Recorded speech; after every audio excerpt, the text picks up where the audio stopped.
Good afternoon, ladies and gentlemen, Washington County. Thank you for joining us for today's work session. We do have 5 members here, still a quorum, but there's actually no business being presented today. We are just doing a work session preparing for future business. So I'll hand it over to Dr. Savine to get us started on today's meeting. Thank you, and good afternoon, Mr. Evans, Dr. Zentmeyer, members of the board. It's my pleasure to share with you my proposed draft FY27 general fund budget. And I first want to take a moment to express my gratitude to Dr. Willow, our deputy superintendent, Mr. Prue, our chief operating officer, as well as our finance team members, the full team that really does amazing work behind the scenes to support the development of the superintendent's draft budget. Our discussions over the last several months, and most notably the last few weeks since the release of the governor's budget, have been complex, evolving, and strategic. I want to begin with some positive news, and I also want to give you a realistic outlook as to what we're facing as a school system. The good news is we are receiving about $14 million more in new funding this year. The reality, though, is that our student needs continue to grow academically, socially, behaviorally, and emotionally. And even with this additional revenue, and a needs-based budget approach, our expenses still outpace the funding that we receive. As a result, we're again facing a budget deficit. That means this proposed budget includes difficult decisions and challenging cuts.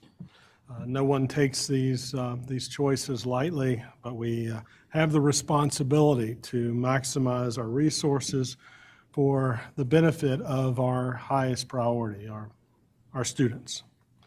A significant portion of our funding continues to be investing in our special education program. As you're aware, this has been a point of focus throughout my tenure, going back to the beginning of my career in WCPS in 2022. As I implemented my immersion plan, special education from our stakeholders was a strong area of focus and an opportunity for growth. This reflects our commitment to ensuring every student has a positive, supportive learning environment. These investments benefit not only students receiving special education services, but the overall climate and instruction in our schools. We're also facing substantial increases in employee benefits. We're seeing a combined increase of over $6 million in health insurance coverage and pension contributions. That's nearly half of that 14 million increase that I just referenced. These increases are largely outside of our control, but they are necessary to retain and support the dedicated staff who serve our students each and every day.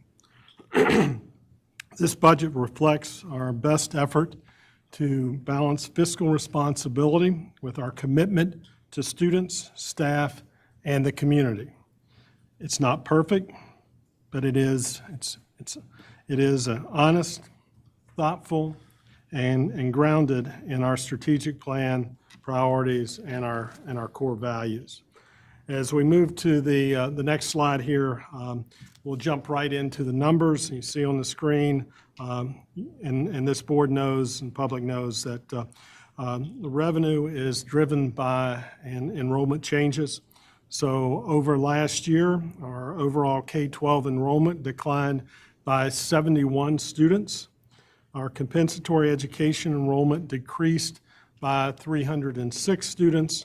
This means WCPS will receive less state and federal funding tied to programs that support students who live in poverty. However, those students may still require, and often do require, other supports in the classroom. As you see here, going down the list, our multilingual learner enrollment increased by 11 students.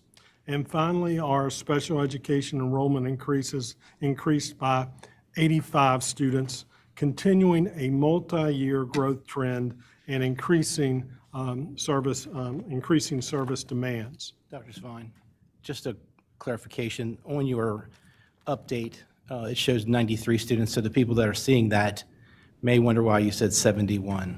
Yeah, There was an update, so just clarifying that. Yes, thank you. That is an earlier version, and it has been corrected, and thank you, Mr. Guessford. It's a 71 student decline. Thank you. And we'll move to the next slide as we review the revenue slide, the side of the budget.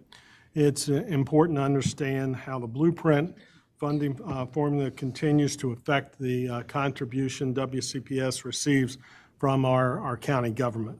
And under the blueprint, the county's required contributions remains higher than maintenance of effort. This is driven largely to how the state calculates local wealth. And according to the state, Washington County's wealth is growing, and it's increasing faster than the statewide average. In fact, our change in local wealth per pupil over the last year is outpacing the state's change by approximately 1.5%. We recognize that the blueprint formula is very complex, but ultimately it's based on taxable income and property tax revenue, both personal and commercial. And the taxes that are collected are provided to the school systems on a per pupil basis. As that wealth per pupil increases, the county is expected to fund a greater share of the public education cost. And as you move down this slide, the guaranteed tax base grant also increased by a little over $1 million. That increase is fully offset by a reduction in the county allocation. As we've previously discussed, wealth equalization under the blueprint continues to shift more responsibility to county government rather than increasing overall funding available to the school system. So the county government is, for 2 consecutive years now, they've increased their lift and responsibility. Also want to make it clear that, again, this year, the budget does not include a request for the commissioners above what is required by law. So 2 consecutive years, the request is not above that amount. The funding levels included in my draft budget represent the state's expectations based on student enrollment and local wealth. As we transition to the next slide, I also want to quickly mention some additional revenue that's being incorporated into the FY27 proposal.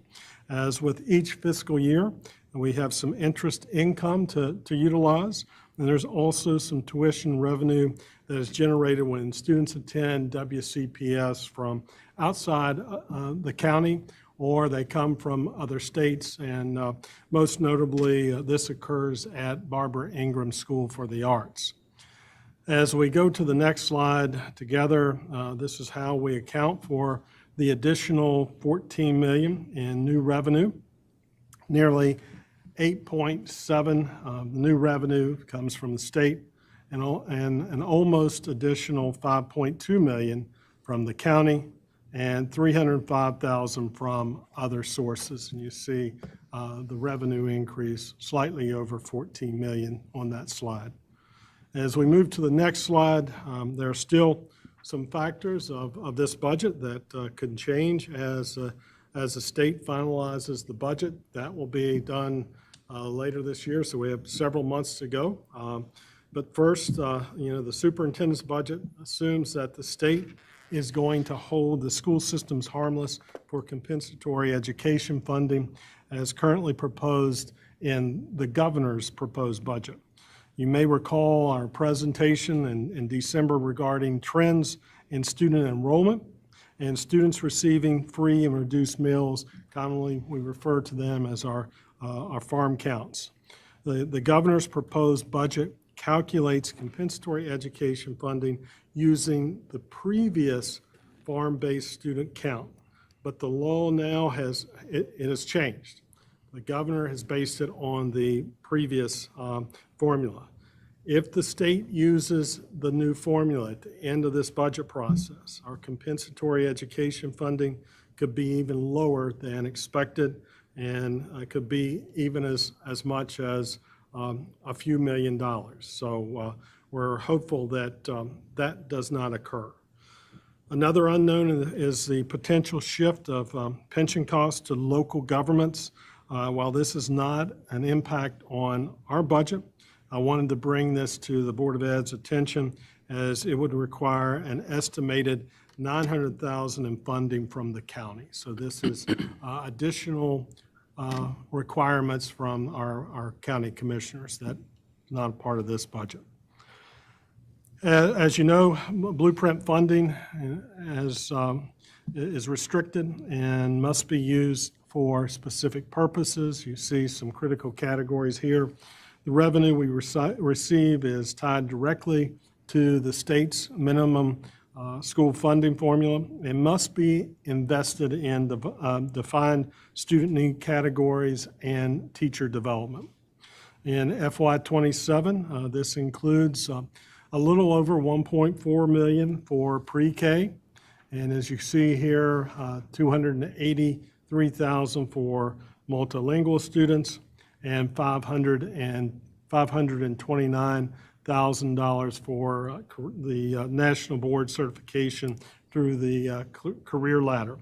These are required investments that support early learning, language development, and high-quality instruction. While these funds make an impact with students and educators, they are not flexible dollars, and they cannot be redirected to other areas of operational needs.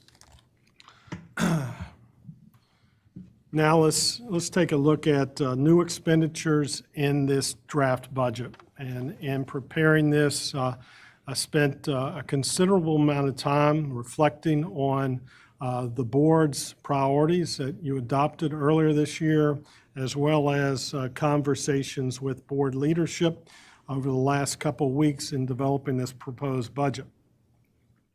The items you see here listed here align with our strategic plan priority area of culture, safety, and wellness, and many of these investments reflect the growing and increasing complex needs of our students and our schools. This school year, we added 6 special education paraprofessionals to better support students with significant needs and to help maintain safe learning environments. I'll speak more about this as we transition to the next slide, but this is a direct response to the level of support required in our classroom, and it's important, I believe, that we continue these positions for next year. We also continue to value strengthen our leadership in our schools, and especially at the elementary level. This funding would allow us to add assistant principals at Boonesboro, Clear Spring, Emma Cave Dowd, Potomac Heights, and Sharpsburg elementary schools. These administrators provide day-to-day instructional and behavioral support that contributes to a positive school culture and safer learning environments for all of our students. Also want to highlight the addition of a head custodian at Funkstown Elementary, commonly known now as our Landon's Project. This addition is less about facilities and more about student support. We previously had our custodian, one of our custodians at the Center for Education and Services here on Downsville Pike, maintain that building, but as we brought students in this year, it became very clear that on-site support is necessary to maintain a safe and clean environment for our students with our with highest needs that we're serving. Rising utility costs are another area impacting this priority, just as families and community members are experiencing higher utility bills. The school system is facing similar pressures. Last year, we transitioned from one long-term energy contract to another at a significantly higher rate. And despite our energy-saving efforts, and I'm proud to say that we were down 500 million kilowatt hours. I'm going to repeat that because our facilities team and all of our team members out in our schools deserve credit. We were down 5 million kilowatt hours. However, our electricity costs increased by approximately $900,000, so nearly $1 million just in increased electricity costs. It's important for me as a superintendent to address salary resource pool. The amount we've dedicated this line item in the budget for FY27 is about $2 million. Unfortunately, this equates to providing our staff with a 1% cost of living increase. I want to pause here for a second and acknowledge that we recognize the talent, the dedication, and the hard work of our staff. We know this level of increase does not fully reflect the difference they make in our schools and with our students that they serve each and every day. However, with student needs that we need to support, it is extremely difficult to provide a greater salary enhancement with the available funding. We'll move to the next slide. To support the student success priority area, I propose adding 7 new special education program classrooms next year. I'll just add, before I continue going down this slide, I've heard and credit the work of the board's Curriculum Instruction Committee, and coming through the Curriculum Instruction Committee, a very strong support by this board on focusing on addressing special ed needs. This adjustment of 7 new special education program classrooms for next year will allow us to serve an additional 70 to 90 students. These classrooms provide the specialized instruction and support required for students whose needs cannot be fully met in a traditional classroom setting. We are also directing a portion of the pre-K blueprint funding toward early learning special education. And some of these new pre-K teachers and paraprofessionals you see here will help to see our students with identified needs receive support as early as possible so intervention can have the greatest impact. At the middle school level, we're adding 4 teachers to the Innovative Learning Center to strengthen programming and better support students who benefit from a more individualized and less distracting learning environment. We are also moving the home and hospital coordinator position from the grant to the general fund. A growing number of our students are experiencing medical or health-related needs that prevent them from attending school on a regular basis, and I believe we need to sustain this level of service here for long term. So I'm proposing that we move that from the grant into the general fund. And finally, we continue to fund teaching positions for multilingual learners with the Blueprint dollars. This ensures students who are learning English can also access other instruction at their grade level. As we move to the next slide, you see it, the priority represented here. You may recall in FY26, some of the funding set aside for the bus replacement cycle was redirected to address other more urgent needs of the school system. And this year's increase of $400,000 represents an attempt to just begin to restore that cycle. I want to give you a little bit of context here. The cost of a single standard general education bus is now estimated at $160,000. I'm just amazed. I'm in my 15th year as a superintendent, and it wasn't too long ago that that was 100,000. So significant impact there. It is becoming more expensive for us to maintain a healthy fleet, as you see by that example. We're also taking advantage of a relatively recent change in COMAR that allows for the use of passenger vans instead of full-size buses for out-of-county routes when we're serving small numbers of students. And with the allocated funding, we will be able to purchase 2 buses and 2 passenger vans to provide that service.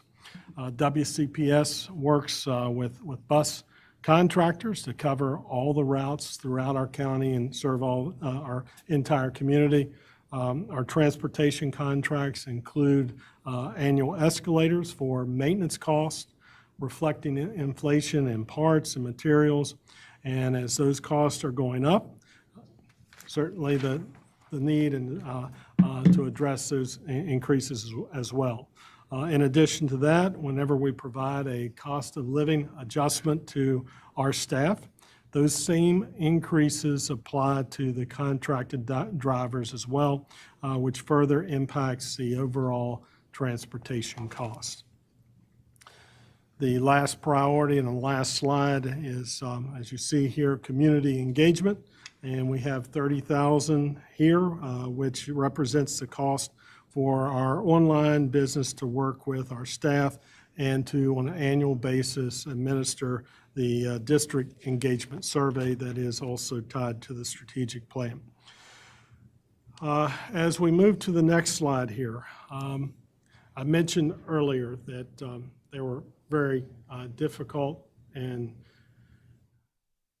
challenging cuts and decisions to be made. This slide represents that. The reductions included in this budget were some of the, as I mentioned, some of the most challenging and difficult that this team and I have made. It takes me back to when I was a superintendent coming out of the Great Recession. Each position and program under consideration provides value to students and this school system. While the reductions amount to savings of a little bit over $900,000, as you see, $915,000 here, I want to emphasize of that $915,000, more than $600,000 of these proposed cuts are coming from the Center of Education Services. As I've talked with staff, I'll just step out for just a second, and as any of you want to go to the 3rd floor, as we look at some of these cuts, we will soon have more office space on the 3rd floor than we have staff members. In this current fiscal year, in last year's budget, but this current fiscal year, we cut more than 400,000 positions or staff from CES. So in this current year and this proposed budget, right at a little over $1 million of cuts right here at CES, and that is designed to protect those that are closest to our students, serving students in our schools. I'll start. The associate superintendent position has now been vacant since August, and I want to express my gratitude, and I'm very grateful for our deputy superintendent and our chief operating officer, as well as their team members who have taken on additional responsibilities to ensure the roles and responsibilities of the associate superintendent position are upheld and schools are supported appropriately. We've also examined areas where responsibilities can be shared across team members, and while I recognize the potential to gain efficiencies with these changes, I also understand the added demands that it places on our staff. I'm proud of them for how they've assumed that responsibility, and they've done so exceedingly well. In reviewing our programs with the new high school master schedule going to an 8-period day, there are more opportunities for students to complete their credits during the regular day. So as a result, I propose a $200,000 reduction at Evening High because our students have more opportunities, as I mentioned, to accelerate those credits during the day. Additionally, a $100,000 reduction is proposed in the elementary teacher planning wage line. That's been underspent now for several years. Again, none of these suggested cuts do I take lightly, and they reflect an effort to minimize impacts on students while acknowledging very real budget constraints. I want to thank our staff for their professionalism, their flexibility, and their continued commitment to serving students, even as we are asking more of them. As we move to the next slide, building the budget, as you all know, second year for many of you and multiple years for other board members, this is a detailed and time-intensive process for our staff.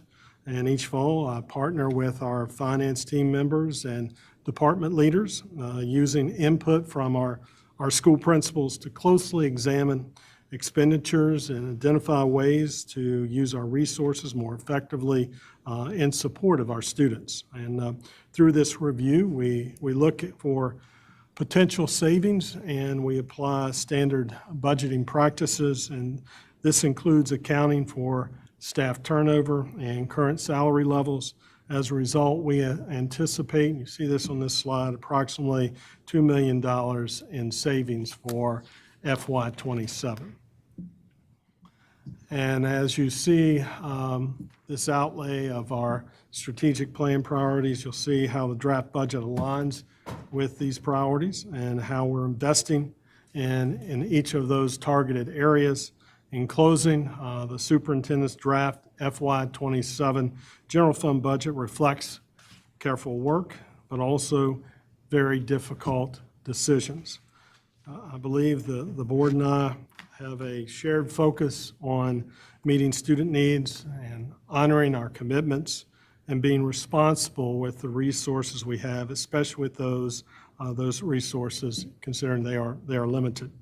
This budget positions our school system to continue moving in the right direction and to build on our progress. We have much to be proud of in WCPS, and the proposed investments reflect our dedication to having community schools where students feel safe, supported, and ready to learn. I appreciate the partnership in this process, and I'd again like to thank our team for their work in preparing this budget. And now I'd like to take opportunity to turn it over to Mr. Prue, our Chief Operating Officer, as he will take an opportunity to share other aspects of the board members' budget document, and then we will open it up for board member comments and questions. We welcome those because we have 2 weeks now before the superintendent's proposed budget goes to the board on the 17th for the board to adopt this FY27 budget as your draft budget. So we welcome your comments and feedback.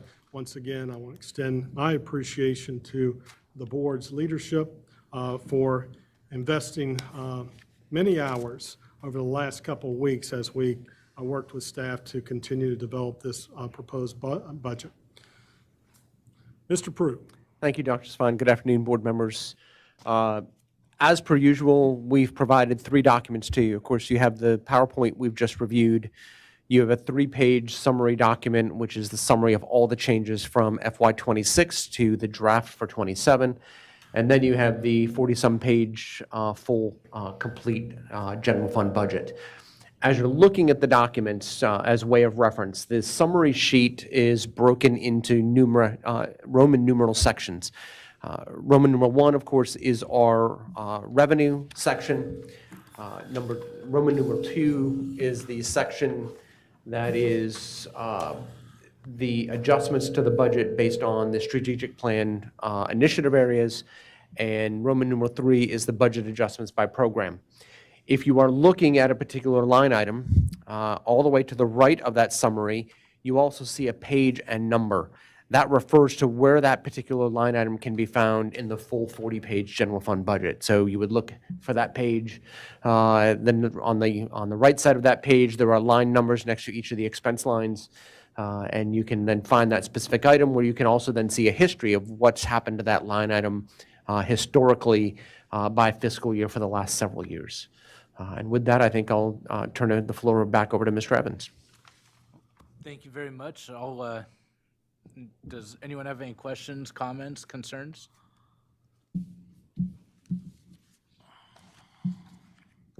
Oh, I think this might be the, oh, go ahead, I'm sorry, go ahead. Sorry, I was just looking for my notes here.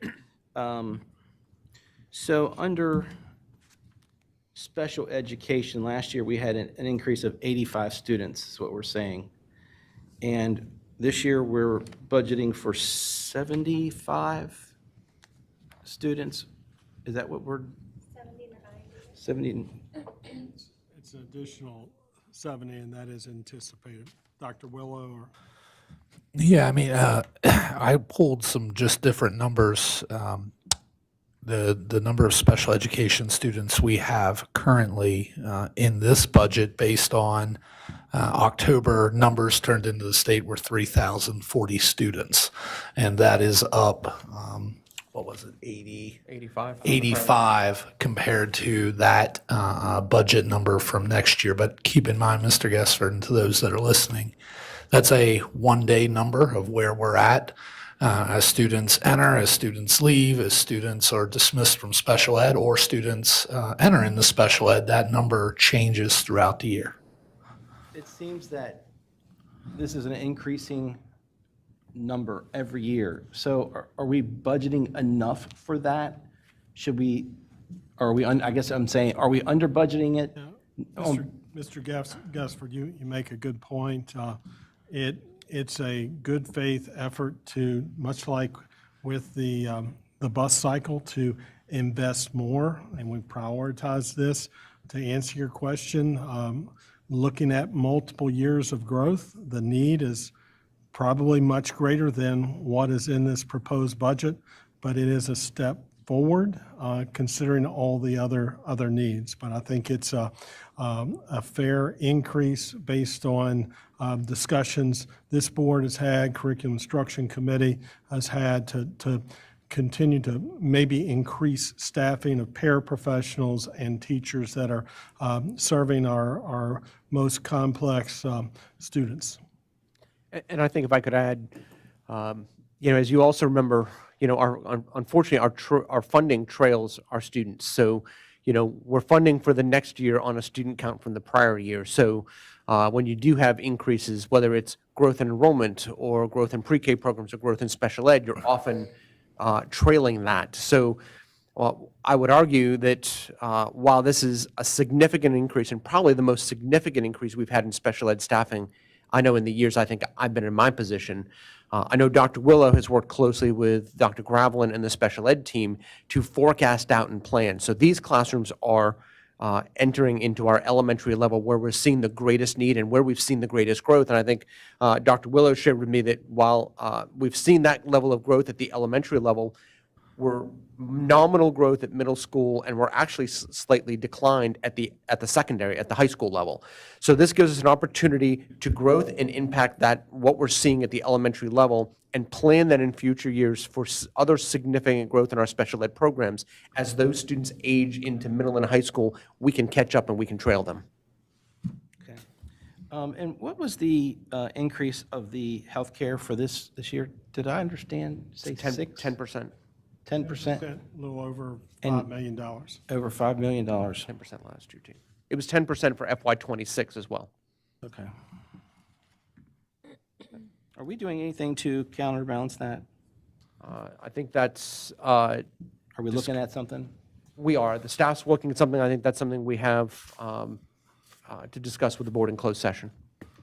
Because that would be like 20% increase over the last 2 years, and with no change to it. That's kind of special. It's actually more than that when you compound it. Yeah. And while that is concerning, I know there are my colleagues in districts close to us that have had higher increases. Many have been multiple years of 15% or more. But it is something that we need to work towards mitigating. Our consultant we work with on health insurance benefits, I think across their book of business, they're definitely seeing 8% and higher across their book of business for health insurance increases. Just the cost of healthcare in general and pharmaceuticals is the item that is really ramped up. That was where we saw our greatest level of increase. We were predominantly flat in fiscal year '25 on medical claims, but prescription drugs were off the charts. I understand that, yeah. I think one of the things for that was the GLP-1s, if I remember correctly. And didn't we just switch that up so that we partnered with Noom, I think it was, to do that? We did. As of October 1, the plan is no longer covering GLP-1s. In place of that, we've offered the Noom program as a weight loss option for our members and their family members that would want to partake in that program. It's a science-based program that also provides counseling for weight loss, and then GLP-1s are available at a much reduced cost through that program if the members want to use that service. Getting yelled at, sorry.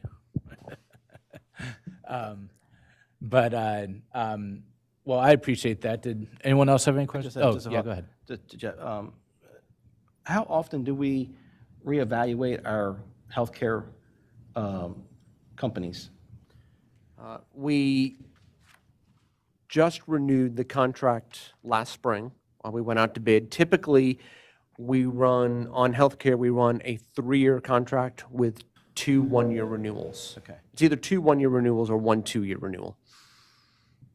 And so typically, if things are going well with the program, we do that renewal. Less change, less disruption on something like healthcare to our members is ideal. I know someone's going to ask us that question, so I figured I'd just say it out loud so someone else don't have to ask us. So, because we do need to be looking at making sure, because they say every year you should look at it, but I agree with you. If things are going well, we shouldn't have to change it all the time. And truthfully, for self-funded plans, there's 2 or 3 major players really in the market. Right. And you're flipping, you would ultimately be flipping potentially between probably 2 on an annual basis. I don't think in the 11 years I've been here, I think we just switched it, twice? It doesn't seem For like. decades, we were with Care First, and now for at least 10 or 12 years now, we've been with Cigna. Yeah.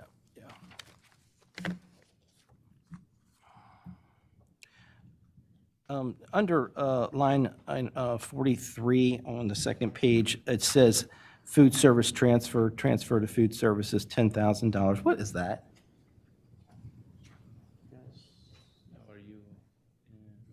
On the opening page. So within the food service fund, Page 3. within the food service category in the general fund, that is a line item that is set aside for any unpaid debt at the end of the year to the school service fund. So in schools where students are paying for their meals and they're not eligible for the free reduced meal program, if families accrue debt, we have policy on how to handle that debt. Any debt at the end of the year after we've chased it all year long, multiple communications, weekly letters that go home and so forth, are turned over to a collection agency.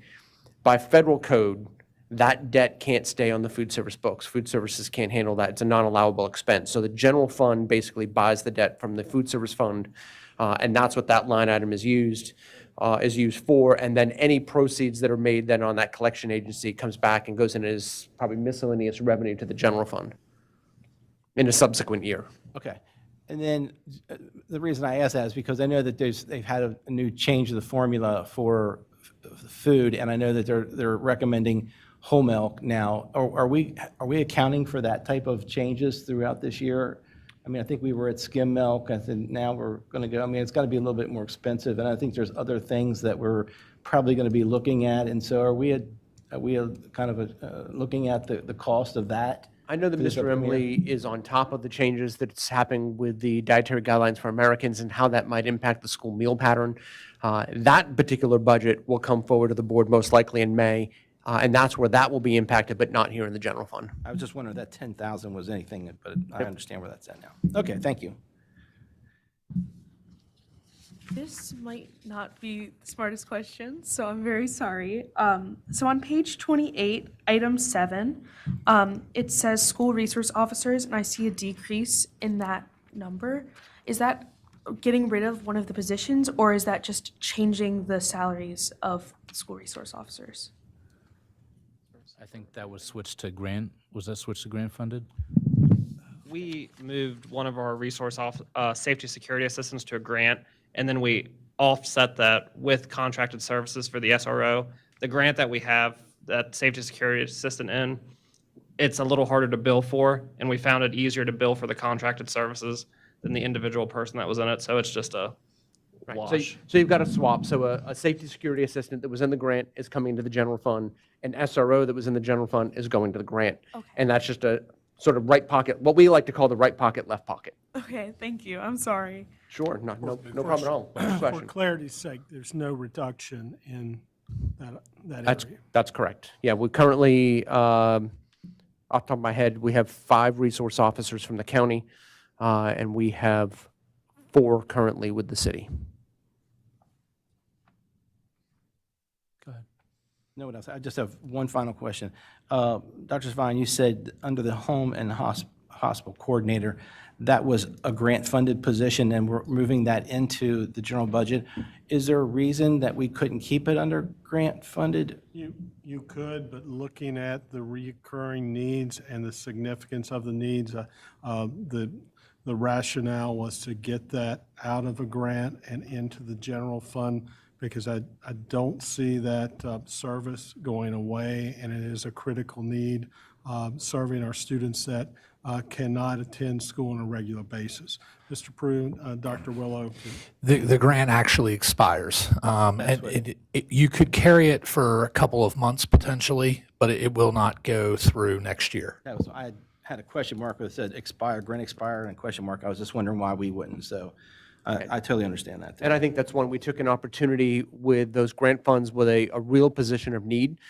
We had a very, a multi-tiered approach to it prior to that, multiple people with their hands in it. We needed a unified approach to HHT. Will they be renewing some type of grant in that type of field again, or is that just kind of a one that may never come back again? Because I know sometimes they kind of renew it later on, and We'll be looking.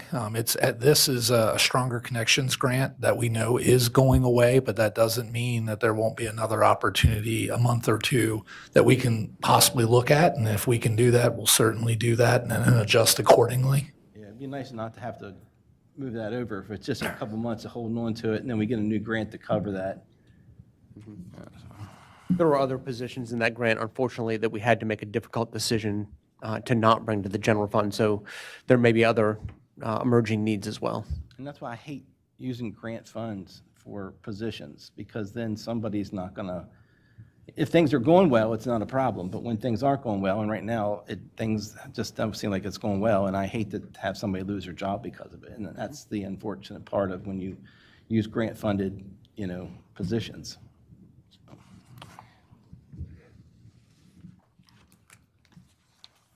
Anyone else?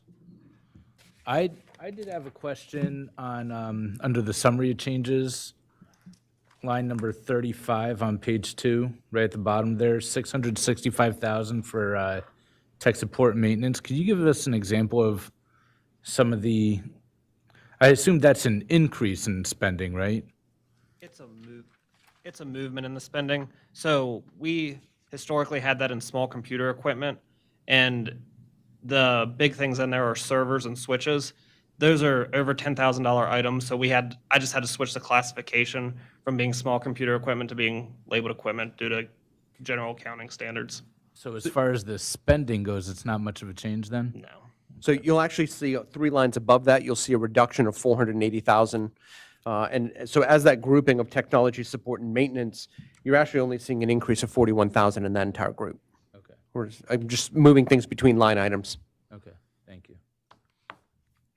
Anyone else? Well, I just want to reiterate what Dr. Savine said. You know, the county gave us $5 million more last year. They're giving us $5 million more this year, plus they're spending an extra $1 million almost on the extra pension burden as well. And I know there's going to be some pushback from people saying that we should have been asking for a lot more money, and you know, we're not doing enough to meet the needs of our kids. But you know, I think we also have a duty to our taxpayers who fund this, and if we continually come back to the well and ask for, you know, 5 million this year, 10 million next year, and continue doing that, eventually you get to a point where it's out of control spending and you look something like Hartford or Howard County.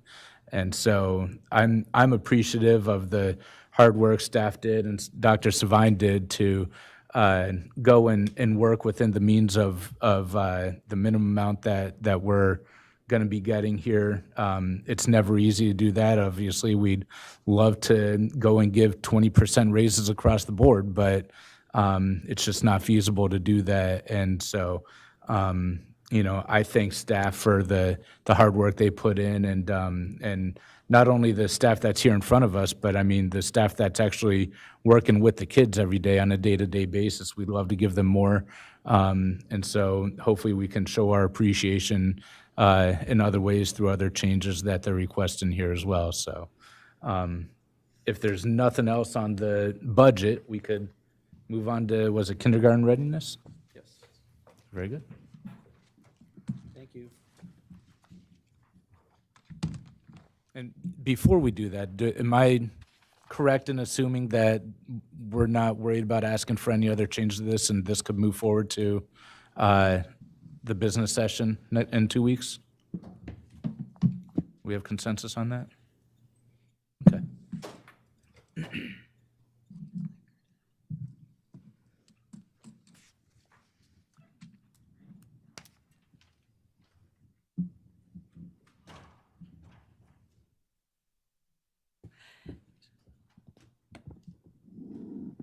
Good afternoon, Mr. Evans, Dr. Savine, board members. It's great to be here with you today, and we're very happy to share with you our 2025 Kindergarten Readiness Assessment results.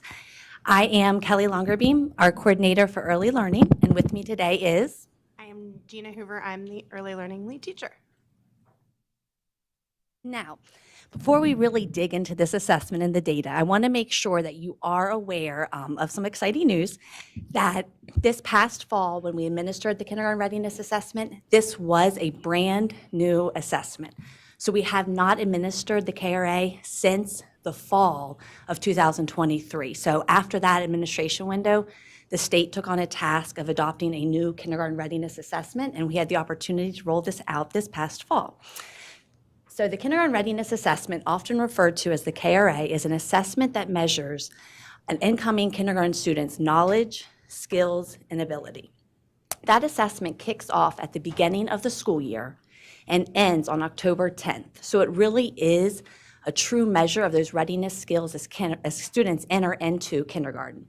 When we look at that administration, we have to ensure that all kindergarten teachers and other staff who might assist with that administration are trained so we can assess all of our incoming kindergarten students. That assessment is composed of 3 components. We have literacy, math, and social emotional. So when we think of rolling out this assessment, we use a platform called STAR Renaissance. So that's why you see up there the STAR Early Literacy and that STAR Math. The STAR Early Literacy Assessment is a computer adaptive assessment with 27 questions. The STAR Math is also computer adaptive, and it has 34 questions. Now, please keep in mind that, we are using a device for this assessment, so we're using our Chromebooks, but there are several practice questions at the start of the assessment so students can kind of understand how it works. Many are familiar with that, but how the touchscreen works with those. And the assessment also is read aloud to them as well.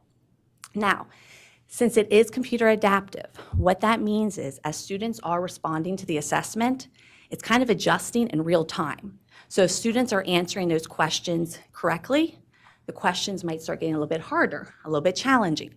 If they are answering incorrectly, they might kind of lessen up on those challenges as well, because we don't want the assessment to be so frustrating. But the reason it is adaptive like that is it really shows kind of a true picture of what that child knows as they enter kindergarten, and gives that data then to the teacher to think about next steps and what they need to do that they might be missing, or things that they're already excelling on. And then that last component, that is our SABRS. So that stands for Social, Academic, Emotional, Behavior Risk Screener. It's a lot to say, but it's very important because those are those observables. We're looking at the child to see how they're doing interacting with others, how they engage with others. We're looking at those learner behaviors. We're looking at those the self-regulation type of skills as well with that, because those are huge as well, especially our early learners need that. Now, those are observable, so during those first few weeks of school, teachers are great kid watchers. They have that opportunity to really watch and see how kids are doing in that classroom environment, and then they can score those on those. So now I'm gonna let Gina share what readiness looks like in literacy. So when we think about kindergarten readiness in literacy, we hope that students entering kindergarten are able to do several things, and including have an understanding of concepts about print. This means, can they hold a book? Can they turn the pages correctly? Do they understand that we read from left to right? We hope that they can demonstrate some letter and sound awareness. So do they understand that letters have names and those letters make sounds? Can they listen to and comprehend stories? So if they sit down and they listen to a book, are they able to answer simple questions about what they read? So, can they tell us who the characters were in the story? What was their favorite part? What happened first? Things like that. Are they able to show emerging writing skills? So some of those pre-writing strokes. Can they hold a pencil correctly? Can they write their name? These are all things that we look for as far as writing is concerned. And then do they understand and use spoken language to communicate meaning? So if they draw a picture, are they able to tell someone what's in the picture? We all know they're great storytellers typically at 4 and 5 years old. So, we hope that they can, tell us, oh, I drew this picture and this is what's in the picture. And can they have conversations with not only children of the same age, but with other adults in the classroom as well. So those are some things that we look for, and we hope that students can enter in kindergarten have as far as readiness in literacy. Now the fun stuff, the data. So when you're thinking about looking at this piece, please keep in mind, remember that this is a different assessment than the previous KRA that we had used, because in the past, they would get an overall score. They would take that average of all 4 domains and kind of give it a composite score of that overall. Now we're going to break it down. We have a literacy score, and we're going to have a math score as well, okay? So looking at this piece right now, at the bottom, you'll see the performance levels. The green is our established. So that means students who have mastered those readiness skills upon coming into kindergarten. The yellow is our developing students. Those are students who we kind of say they're on their way, they're making some progress towards those readiness skills, but they might not be demonstrating it consistently. And then lastly, the red are those beginning. So those are students who are more in those emerging skills with that readiness component. Now, when you look at that left-hand column, you'll see that is WCPS, that is all incoming kindergarten students. That is how we are as a county. That is WCPS Pre-K, that is Head Start, that is our child care centers, that's our in-home. That's even kids who stayed at home maybe with mom, dad, or grandma. So you can see there that we have 61.7% of our students are established. 14.2% are in that developing, so they're on their way, and then that 24.1% are in the beginning. On the right-hand side, you will see that state average for Maryland. So looking at that, 57% are established, 13.2% are developing, and 29.7% are beginning. So as you can see, we are outperforming that state average on our literacy scores. Now, this is the really exciting part. When students enter into kindergarten, they have to fill out something called a prior care form. That form is what families will fill out to let us know how where their children were before coming to us in kindergarten. So they might list they were in WCPS Pre-K, those different options. What we really like to dig in and look at is our WCPS Pre-K. So as you can see again, the very left-hand column, that is how students who attended our WCPS Pre-K program last year, we are sitting at 70% of our students are established. 12% are in that developing, and 18% are in that beginning. The middle column are the students who did not attend WCPS pre-K. So you can see the difference there. We have 42.3% are in the established, 19.3% are developing, and 38.5% are in the beginning. And then that far right hand, again, you can see the Maryland state literacy average there. So once again, kudos, to our pre-K. They're doing a great job out there. Now we're going to switch gears and talk about math. And so when we think about kindergarten readiness in math, we hope that students entering kindergarten are able to count to 20 and recognize numbers to 10. We hope that they can compare, sort, and classify objects. So what we mean by that is if we give them a set of objects, can they sort them by color, size, shape, what kind of animal it is? And then once they sort it, are they able to tell us, this is how I sorted it. I put all of the zebras in one pile and all of the monkeys in another pile. Can they identify basic shapes such as a circle, square, triangle, and then can they tell us about those? So can they say, a square has 4 sides, a triangle has 3 sides? Do they notice patterns and their relationships? So if we give a student a red, yellow pattern, can they tell us what comes next in that pattern? Can they continue it? And can they engage in with simple problem solving? So this might look like, we give them 3 objects and then 2 objects. Can they tell us that there are 5 objects altogether? All right, so back to the data now. So we can look at how our KRA STAR Math data, once again, that left-hand column, you will see how WCPS did as a whole as all incoming kindergarten students. Right there you can see we are sitting at 61.1% are established, 13.6% are developing, and 25.3% are in that beginning. The right-hand column has that state average for Maryland. They are sitting at 55.3% established, 14.8% developing, and 29.9% are in that beginning. So WCPS is outperforming the state average.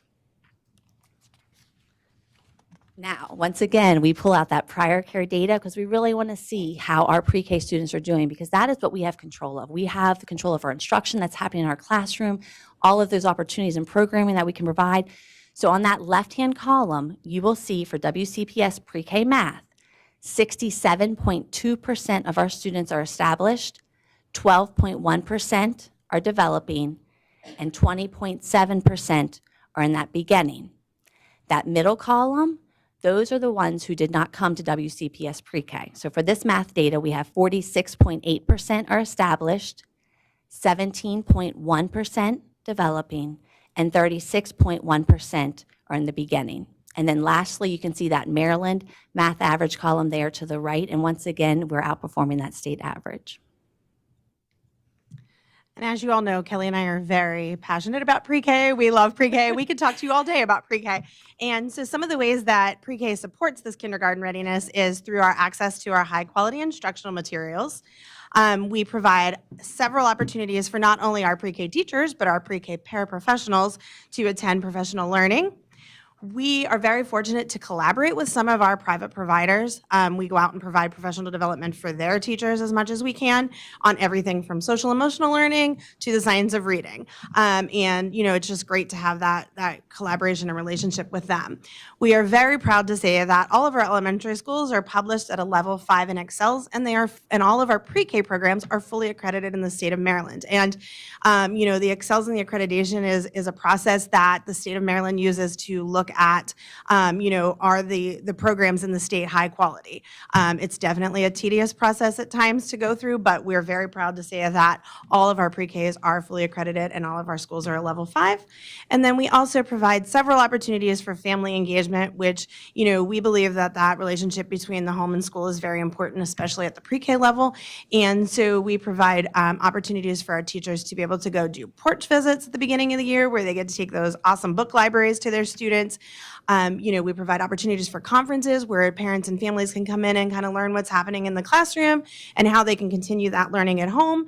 And last year, all of our elementary schools participated in a kindergarten readiness night that not only provided the opportunity for our pre-K students, but for students that are going to be coming to that school and entering kindergarten to come to the school, have fun with engaging learning opportunities, and then they got to take items home with them that they could use throughout the summer and kind of keep building on those, readiness skills throughout the summer so that when they come back in August, they can hopefully be fully ready to go to kindergarten.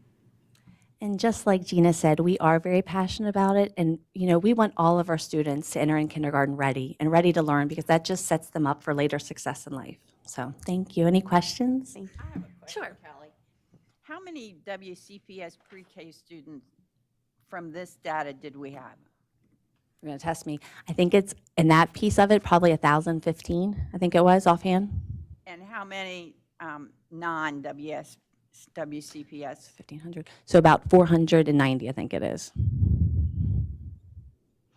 I'll check my math, but that's pretty accurate. That's close enough. Uh-huh. Sure. Kelly, I just want to clarify, when it says non-WCPS pre-K math, that's just the kids that didn't come to our schools? Correct. Not the ones that went to Head Start or went So to... that would be, so that left-hand column is WCPS. That middle column would be Head Start, childcare centers, in-home daycares, or if they just stayed at home. Okay, that's what I wanted to know. But we're always looking for ways to collaborate, because it is a community effort. We always say it takes a village. So I would say we could not have two more wonderful representation people for their when I first came here, and I think it might have been the second year that the state did the analysis, and we were like fourth from the bottom. It was horrible. It was absolutely, Third of our students were it was ready. terrible. And to see these numbers in basically 10 years because of you two and your team of everybody, and you can tell how much you love doing what you do.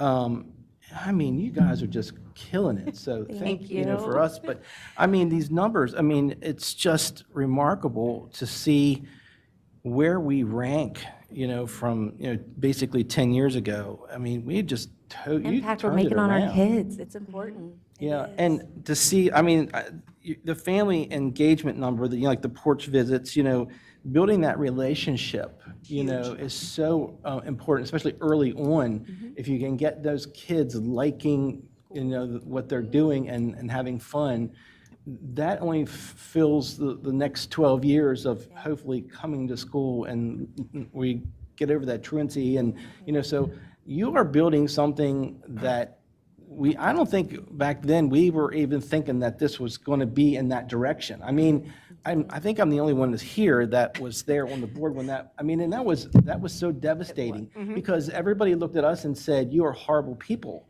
And it had nothing to do with the school system because it was the outside world, not doing their job. And then you guys come along and kind of go under that and lift all those people up and give them the support to get their children ready to come into our system and to see these numbers. You guys are just awesome. So congratulations to you guys. And we are so Thank you. very, very fortunate. I know you love these two people, but Mr. Gaspard, I just want to thank you for shining the light on these two and all of our amazing pre-K teachers, the work that's being done.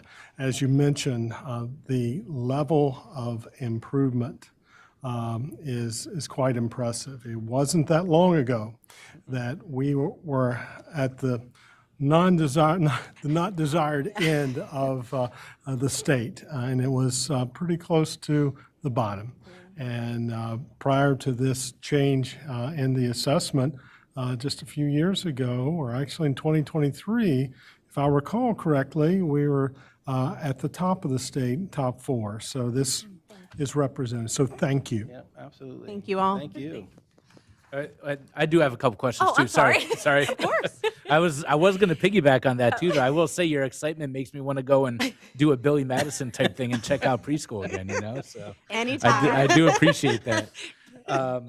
So with that being said, 2 questions I had. In what manner are these assessments administered? Sure. So they're actually, we have encouraged our teachers, they sit one-on-one with them to do it. Okay. Yeah. And so they kind of have rubric that they kind of fill out as they're So interviewing the kids? basically, now that it's all computer adaptive, so if I was sitting with Gina testing her, I'd have it right beside her. It reads it to her. I would just sit there to make sure that make sure she's staying on task and all those things. But as soon as she's putting the responses in, it automatically gives you data right afterwards. Oh, excellent. Tells them like, if you need a question repeated, you hit I think it's a bunny, like it tells them exactly how to do it. And then, so, these are obviously great numbers, and this might be kind of outside your purview, and I don't know if maybe Dr. Willow would be able to help out with this, or Dr. Palmer. How do we use this data to maybe track what some unexpected shortcomings might be by the time they get to like third grade, right? How do we go and use this data now that we know that we've done well, which it's great to help what we're doing for the kids coming in next year, but what are we doing for these current kids to find trends where maybe there is a shortcoming?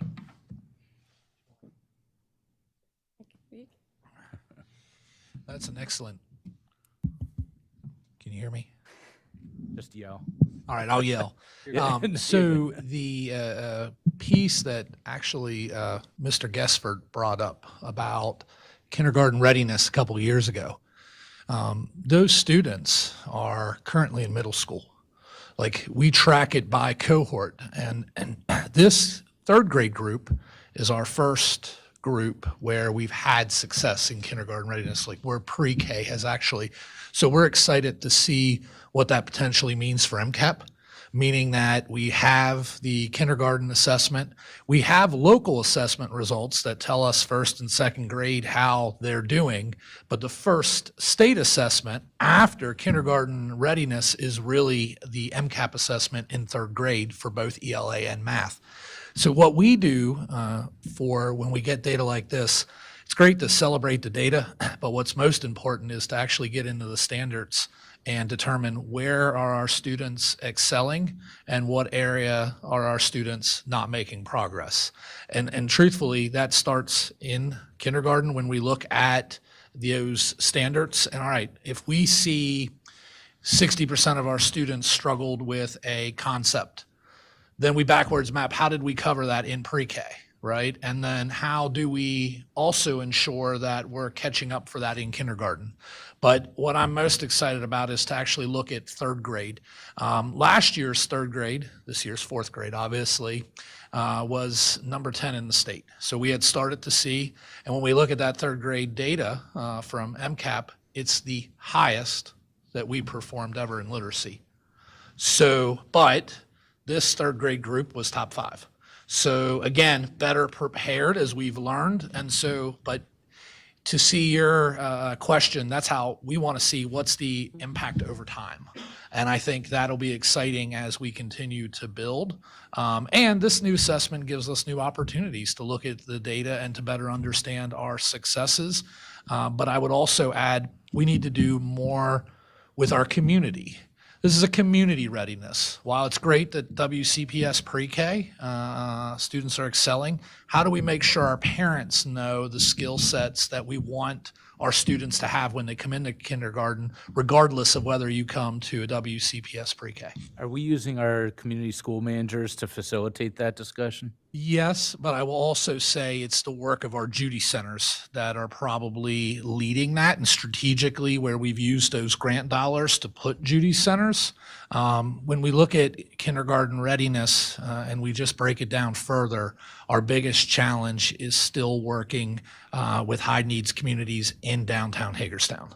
That's where our challenge of growth continues to be. So the fact that we've invested Judy centers at Bester, at Emma K. Daub, to go and work, because we say kindergarten readiness, high school readiness starts in pre-K, but I would argue it really goes from the time you're born at birth. So how do we help educate our families on those skill sets that we would want a 1-year-old to start to be able to do, a 2-year-old, so that you're coming into pre-K better prepared? And that's just community readiness. Thank you. Just to follow up, so do we have any program that we go with in, like, the programs that we aren't a part of? I mean, how do we touch base with those kids that, are in Head Start, and how do we? So we partner with Head Start, so they're one of our partners through Blueprint. So we actually do some transition events, we do classroom visits, things like that, PD with them. But a lot of times we're at community events just trying to network and meet others, and how can we help? Yeah. Because I remember when we first started this, we had a huge pushback on all these little daycares and homes, and people were mad at us because, we were kind of like taking over. And So we've now I'm worked just thinking, really hard to build back some of those relationships, because we know with Blueprint, if we can take on the universal 4-year-old pre-K model, we need our partners to help us with 3-year-old programming, because we don't have space, and that's where we're really trying to partner with them on that. So I know you, and I know you're thinking ahead.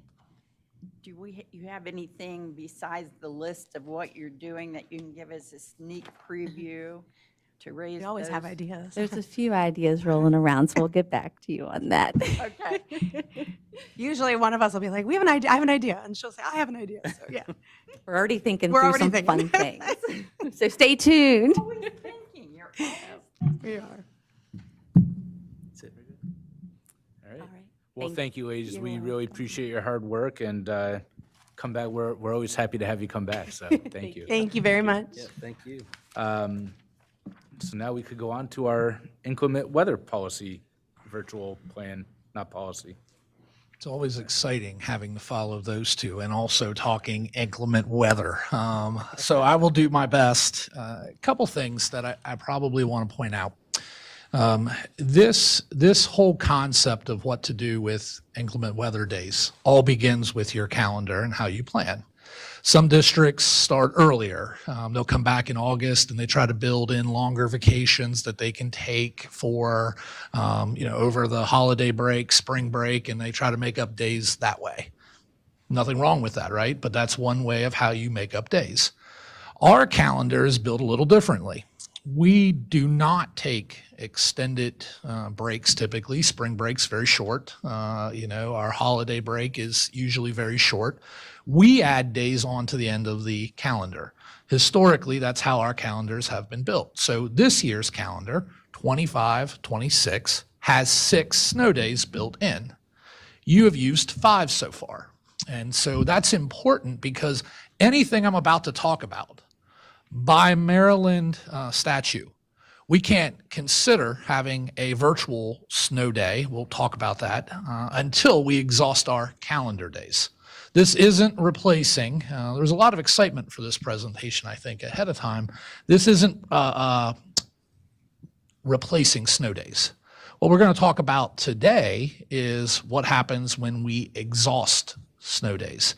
So if we do not use another day, this plan would never be used. We'd have to use at least one more day. But there are other things that have to happen before we could implement virtual instruction days. So we have to actually discuss it at a meeting, which is what we're doing now. We have to, as a board, you have to then listen to public comment and ultimately choose to vote whether you authorize the superintendent to use this. Now, when I say authorize, I want to be clear here. You could authorize the superintendent to use this and the superintendent choose never to use this, right? I want people to understand this is like a tool in your toolbox. If you don't go through these steps, then you can never use it. But until we go through the steps, obviously. But if you go through these steps and you choose to authorize it, then the superintendent may use it. So some internal discussions about what that actually looks like for us. I think to a certain degree, it's looking at last week, right? This isn't necessarily a plan you roll out maybe just for a day. This is when you know that, hey, ahead of time, there's a large storm coming that's probably going to keep us out for a couple of days. And so with advance notice, you prepare and you implement. This is probably not something where, I'm not going to say never, but put us in a situation where there's only a couple of inches and we might be out a day. It might be just a typical snow day, right? And so I think what we're looking for here is a tool potentially that we could use, hopefully not having to use it, right? Because ideally, our 6 days would be enough. I think I had a conversation with Mr. Prue. I think we'd have to go back to 2016 or 15 when we ran out of days and we had to add days. So historically speaking, this is not something that we use. We started to plan this before last week's storm, but I think it's timely to have this conversation, and I'm excited to see the community feedback that will come in that will make sure we share with this board so that you have an understanding of what the public feels about this plan. So why? Why have a virtual instruction plan? Why not add days on to the end of the year? And there are some districts that have added days where their last day of school is June 24th. So you can keep adding days. The state statute is 180 days. So however you organize 180 days, but the requirement is, unless there's a waiver, 180 days. So why we're proposing this plan, and you might say, well, protecting instructional time, maintaining learning continuity.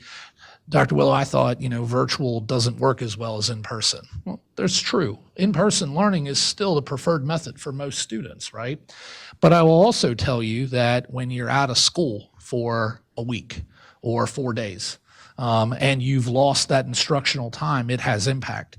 For our students who are in AP courses or IB courses, or our students who are in assessed courses, those testing windows do not change.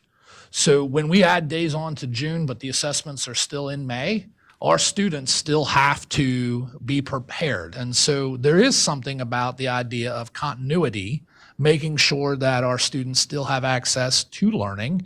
And while not perfect, we do have the tools to be able to offer virtual instruction. And so that's really the idea of the why. Now, again, if we choose not to use it, certainly that is a possibility. But with 6 weeks of winter probably left, who knows what that could entail. And if another storm and all of a sudden now you're at 10 or 11 days, again, not having the tool only allows us one option, and that's to add on to the end of the school year. So what are our expectations? For our listening public, you can actually go online and see the draft version of the actual full plan. I'm going to take us through a couple of highlights. The virtual instruction days are actually set by what we can and can't do, again, by the Maryland State Board of Education. They do have to include 4 hours of live in-person synchronous instruction. I'm going to spend a little more time on that here in a second. But 4 hours, we use the term synchronous and we use the term asynchronous. So let me take a second to explain that to the public. Asynchronous is me posting work ahead of time, and you completing the work and turning it in. And you and me, we may not interact at all. You have your work, you turn it in. That's asynchronous. Synchronous means that you and I are having interaction online. I can ask you questions perhaps about the work that you've assigned. I can get help from you. You can deliver direct instruction, and you still assign me work and I turn it in. So really the synchronous piece is that there has to be that interaction between teacher, student virtually, right? Asynchronous, I can give you work the day before and tell you, hey, if we're out tomorrow, just do that work and I'll collect it when I see you when we get back in school. The difference between the two. The state policy requires 4 hours of synchronous instruction. So what we're talking about here is adding the possibility. We have a red day. We called it Code Red for, I think, the first time in my WCPS career. We had a Code Red this past storm. We would not have virtual instruction in place on a Code Red day. I think that was Monday last week when we were out.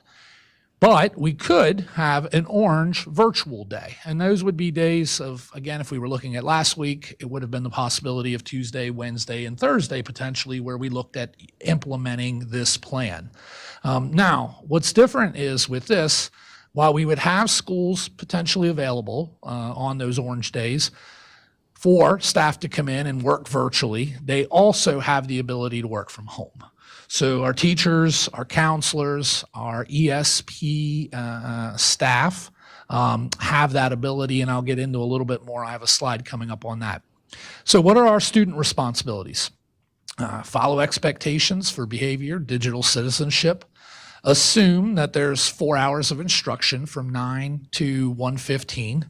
Attendance is taken. And when instruction is occurring, cameras are on. The expectation is that you're paying attention. We have the ability in Google Meet to blur backgrounds, so that piece I'm not as concerned about.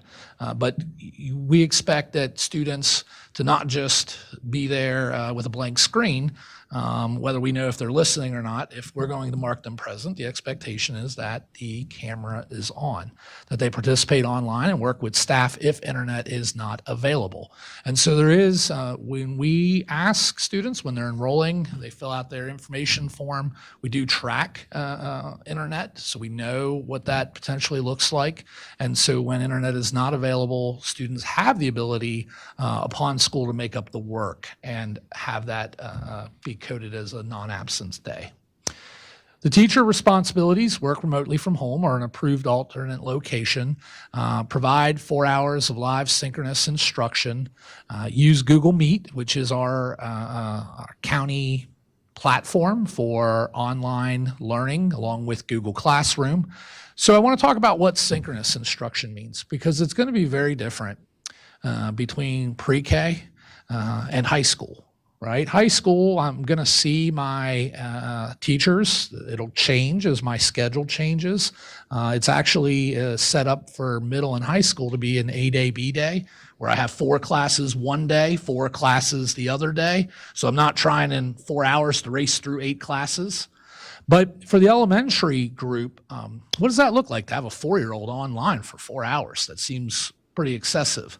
And so the synchronous instruction is set up that it doesn't mean that I'm there delivering whole group to the entire group. I might say, Mr. Guessford, Ms. McCusker, I'm going to meet with you at 9 o'clock and we're going to work on these skill sets. But Dr. Zentmeyer, Mr. Evans, I'm going to meet with you guys at 9:30, and I'm communicating, bringing you on, seeing if you need help, giving instruction, small group, or even one-on-one if Mr. Evans needs additional support with his instructional courses. And so the goal here isn't, I don't want anyone to walk away thinking that you're going to get 4 hours of the teacher just lecturing into a camera and students taking notes and doing work. It's set up, synchronous instruction is set up to honor the professionalism of our teachers who know best of what our students need in that 4-hour window to continue instruction.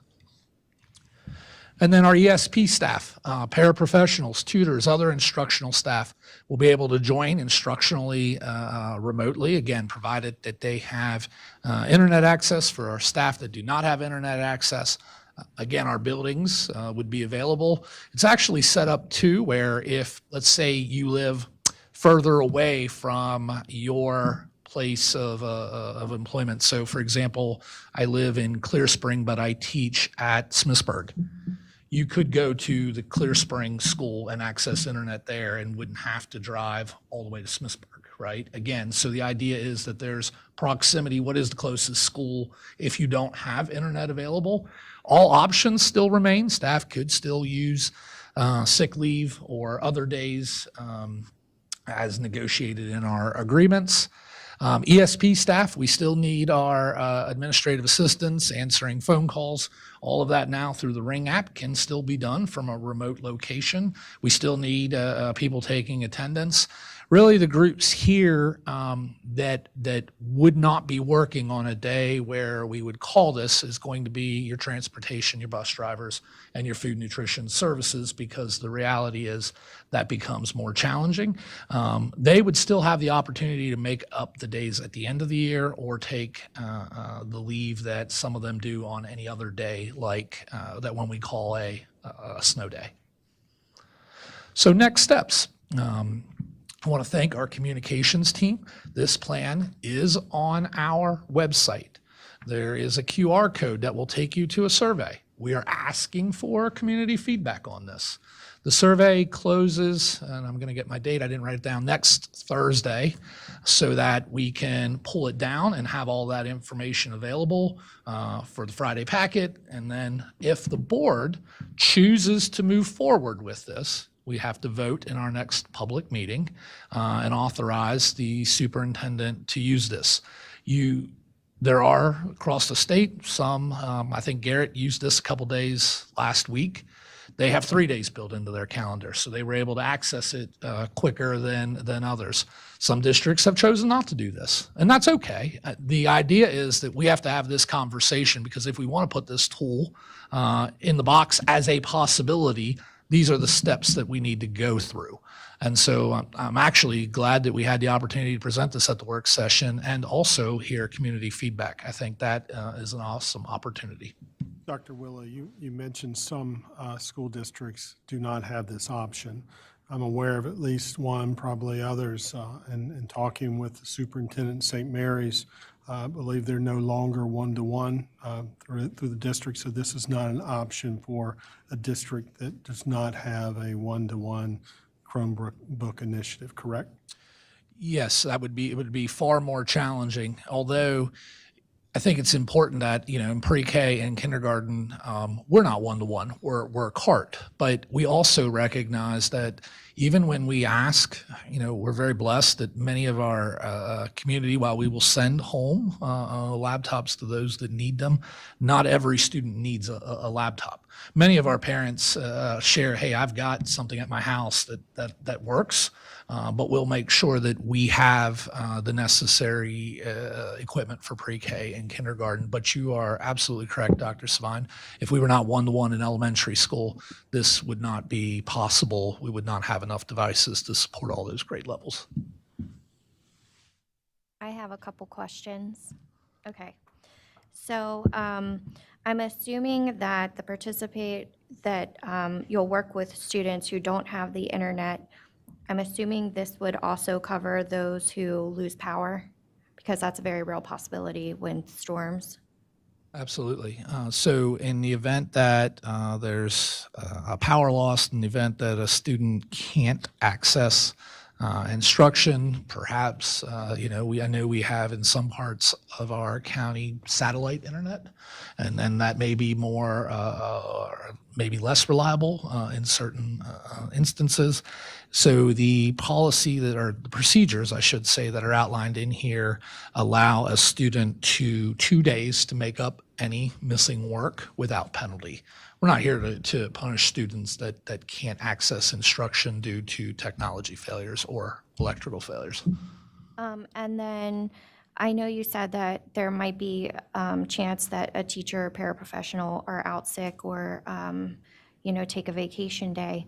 Who will run the class at that point? Because they might not actually, if it's a substitute, they might not have the computer and stuff that's needed. So for our teachers, that will end up being our resident subs who have laptops in our buildings. We'll work with them. Resident subs would be available. We would not use traditional subs. So the goal here is to use the resident subs who are already in our buildings every day that have technology and access. Because this is a shortened day, it would be very similar to what we do when we don't get a sub to pick up an assignment. We may combine classes when appropriate. We may ask another teacher, because again, at the secondary level, how I handle that might look different at the elementary. At the secondary level, maybe my planning falls on those days and I'm able to help assist in covering a class, or maybe there's a possibility of combining classes. Again, I think some of that is going to rely, as always, on our building principals to look at the number of staff that are out, where can I place my resident sub, and how do I make sure that I have coverage for the day. Thanks. I have a question concerning the chart, the yellow, orange, and red chart. So when I looked at that originally, and the phone call came in and said we're under code orange, again, I had to take and think back about what we've had in the past. And so when I see this, I'm trying to figure out, how do I and interpret if it's a VIP orange. So like if we implement that program, is there a way that we can say it's VIP orange? Because isn't that going to be different than just regular? Absolutely. So the chart there is our existing chart. It doesn't actually represent yet the orange virtual day in there. It's what's online right now, and then we have to actually add that orange. But you're right. I mean, we could call it, it doesn't have to be orange virtual day. We could call it something else. The point of that slide, and I understand what you're saying, was to just point out that to the community, I would not want to roll out virtual instruction on a code red day, so that we would only roll this on an orange. So we can come up with a different name for it. Yeah, because I mean, it says here under the code orange, 10, 11th month teachers do not report. That would be real confusing if you say they don't report and then they're supposed to be on virtual. So that's just the thing I think we'd have to just kind of determine. I'm just kind of thinking out loud, I guess. So No, I appreciate maybe you that already had feedback. thoughts on that, but definitely would have to differentiate that if it's orange, a VIP orange or VIP yellow. So that's all I have. I think it's good. I mean, I hope that we can move forward with it. So I don't see any problems for me. I think it's a very good plan. And also, when Erin calls, or whoever calls, but usually Erin, she will say what the day is and what it means. And so I think that direct contact would give everybody, everybody would know. Oh, I'm sorry. I apologize. It's okay. I thought my voice was loud enough. Anyway, when Erin calls or whoever calls to let us know what the day is, that we're closed, we're 2-hour delay, whatever it is, she always explains it. And so I think this would be a good opportunity, no matter what we call it, but to reiterate what the plan is. I agree. We were not sure what the reaction would be to this, so we stopped sort of at this point. We know that we're going to need to develop communication protocols and do that additional work. But to be honest, if this wasn't well received and there was a desire not to go forward, we could be more efficient with other projects. So I think it was waiting to sort of get a sense of the direction from this group, knowing that you wouldn't make a decision until next week, but at least get some initial feedback before we started creating communication protocols. My question is, just to reiterate, I think you did say that, hypothetically speaking, if we do approve this and say between now and 2 weeks from now, we use another snow day, we've exhausted our built-in snow days, and then we get this approved and then we have another storm and we need to miss 2 more days. Just because we have this approved doesn't mean we are going to use it. It just means we can use it. Correct. Okay. And that's really what it comes down to. And I would remind you all, while you're authorizing the superintendent, at the end of the day, you still retain control of the calendar. You can add 8 days of makeup. You can have 7. You can do 10. You know, how you develop that, you really authorize it by us having to exhaust those days before they can be used. I think, again, 2015, 16 being the last time that we've gone more than 6 days, I think it's rare. But if another storm was to come up like this last one did, I mean, again, you're potentially looking 4 or 5 more days out. And is there a better way, especially as we get closer to some of those AP assessments, continuing instruction, that we can still provide, knowing what we've learned, not even just with COVID, but just thinking what we've worked with Williamsport and other programs, ABLE, and our connected programs of what we know about online learning. Thank you. Any other questions? Very good. Thank you, Dr. Willow. And move on to last but certainly not least, Dr. Jacoby. Talk about student withdrawal and transfer process.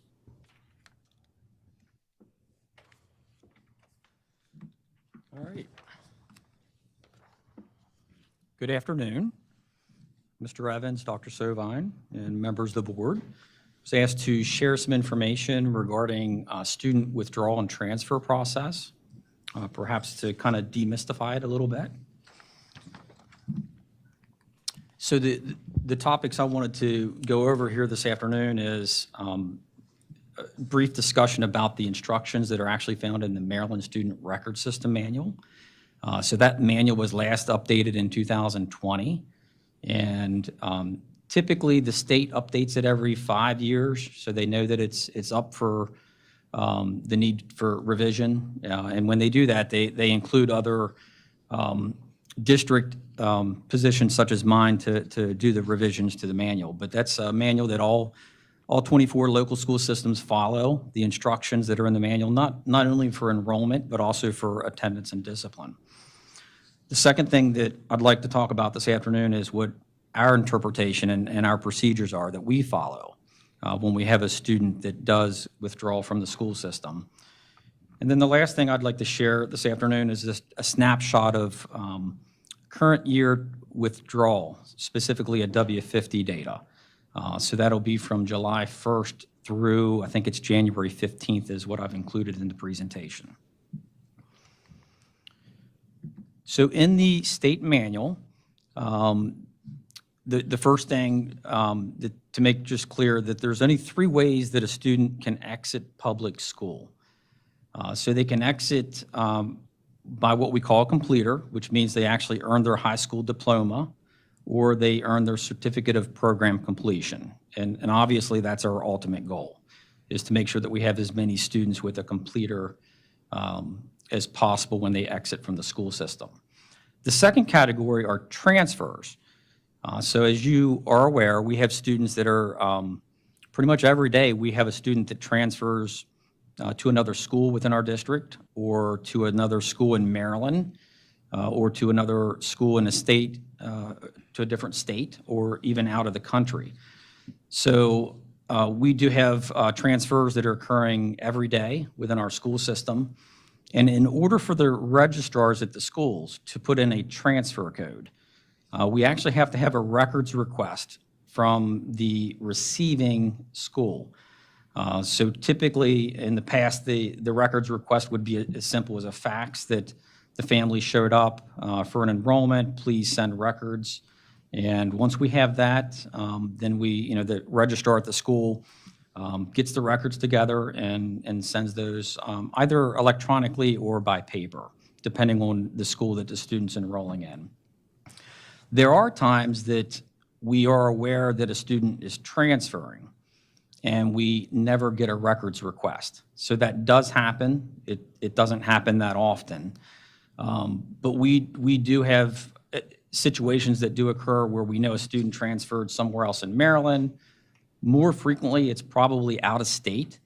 The parents will move out of state and we never get a records request from a different state. So when we do not get a records request, the registrar cannot enter a transfer code. So when we do get audited by the Maryland State Department of Education, when we have a T code in the system, they like to see the paper trail, the written record. It's a requirement to have a written record of where the student enrolled.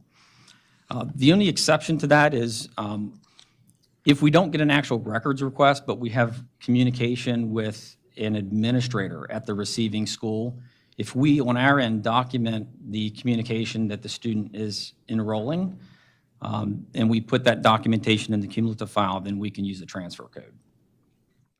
So that's going to be really important as I go to a later slide to know that we can only use a transfer code when we actually have a written receipt from the receiving school. The last way a student can exit is through a withdrawal code. And that's really going to be, I think, a lot of what we focus on the next few minutes. And it means the student's no longer receiving educational services. And there's a lot of different circumstances for that. So in Maryland, the state has identified 21 different withdrawal codes that school systems can use. And just because there's a withdrawal code on the screen doesn't mean that we use it. What that means is at some point in the past, a circumstance came up that didn't match an existing withdrawal code, so the state, through collaboration with school systems, developed new withdrawal codes. So as we go down through this list, there are certain withdrawal codes that we've never used, at least during my 7 years tenure. and probably even longer than that. So the first one listed is severe illness, and in order to use that, you need to have a statement from a physician. Those are usually short-term situations where a student's medically fragile and they're going through treatment. And so for 3 or 4 or 5 months, they're not able to receive any educational services. So a parent would provide the statement from a physician, and we would temporarily code the student W-30. And we would certainly revisit and stay in contact with that family. The second set of codes, which there's several of them that are put together there, those are all codes for students that are over the age of 18 for different reasons. Instead of listing them out separately, I wanted to just categorize those together. So we have students that are 18 or older that do withdraw because of lack of interest. We have students that withdraw because they have employment. They have parenting responsibilities. We have some students that withdraw because they are parents, they're pregnant. We also have students that age out, so they stay with us through the age of 21. And then they can finish the year, the school year that they turn 21, they can finish, but they have to withdraw after that. And then we also have some students that withdraw that might be credit deficit. Maybe they only have a few high school credits, and it's going to be more appropriate for them to pursue their GED. The third code, I can't say that we've ever used that, but keep in mind that these codes have existed for 10, 20, 30 years. So we do have a code in the event that a student under the age of 18 is married and they discontinue their education. Military, again, that's a code that I've never been asked to use in my position. I understand that a 17-year-old can join the military without a high school diploma, but it's very rare that a recruiter would allow for that, but it is possible. We've never used that code. The next code down is a W-38 code, which is for court. So we do have some students that are involved in incidents in the community, and they have a disposition from the courts for a sentence in the state or federal prison. Again, this is rare, but we have had that happen in the past 7 years. So once, we don't provide educational services to students that are in state or federal prison. We do provide services to students that are in our local county detention center. So we keep them enrolled. We don't withdraw them. The next code is one that we've never used to my knowledge. Actually, the next two, the caretaker responsibility. That's the way the state defines that is it's for economic reasons, whether it's employment for someone that's under the age of 18 or they have caretaker responsibilities for a family member and they're under the age of 18 and they choose to withdraw from school. Again, that's not a code that I'm aware that we've used, at least in the last 7 years. The W-40, which says disciplinary reasons, the way the state defines that is a student that is expelled from school, that chooses to discontinue their education. We've never used that code. When we do have a student that's expelled, which means that they're removed for 45 or more days, we follow the Code of Maryland regulations, which requires us to provide educational services. On rare occasion, if a student that is expelled chooses to not engage with the alternative programming that we provide, after outreach, if the student continued to not engage, we would probably use a W-50 code. But I am aware that there are other districts that have used the W-40 for students that have been expelled that are choosing to not engage with services. The W-41 is immaturity code. So typically, when you have a pre-K student that is enrolled or a kindergarten student, and then a couple weeks into the school year, the parent decides that their child's not ready for school. If they're pre-K, they can simply withdraw them because it's not required. But if they're in kindergarten, the parent can ask for a one-year waiver, and that's written into state regulation. So a parent that has their child in kindergarten, let's say the first 2 or 3 weeks or month of school does not go well, and the parent wants to exercise their right to use the waiver, then we would use a W-41 code. So during a typical school year, we do have maybe 10 or 15 of those. The next one is a W-42 code, which I've never been aware that we've used a code like that, but it is available, likely because there was a circumstance that occurred at some point in the state where the state was required to come up with that code. W-43 is in the event that a student passes. And then the W-50 code, which we're going to focus on a little bit more, refers to a student that's not accessing educational services. That includes a student that is missing or a student that actually has more than 10 consecutive unlawful absences. And then the last code of the 21 is Job Corps.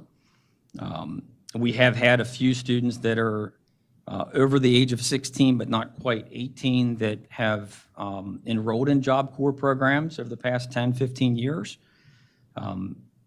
That's it's a residential program for students that are, or youth between the ages of 16 and 24. Students that are not on track to get their high school diploma, but they agree with the Job Corps philosophy with being in their residential facility. They work with the student not only on their high school diploma, but they also work with them on a career pathway certificate.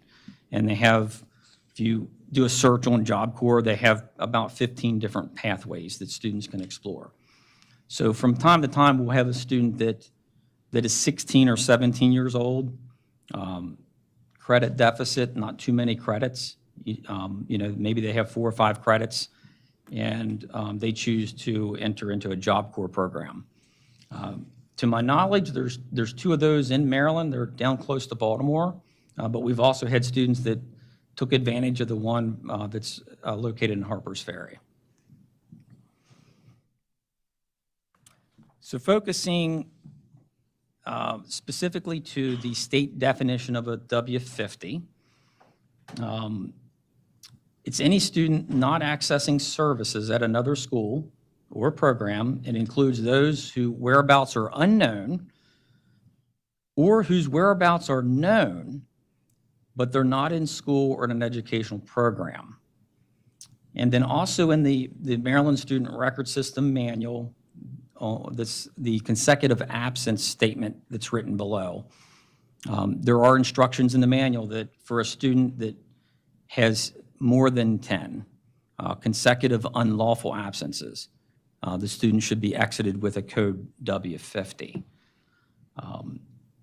I know that I believe that there's a lot of focus on that, especially near the start of the school year when we're trying to finalize our enrollment for the September 30th count, which determines school system funding for the following school year. So the state, I would imagine that part of the reason they have that code is to make sure that students that are not attending or those that have moved out of state are not on the enrollment files, which yield funding for the school system following school year.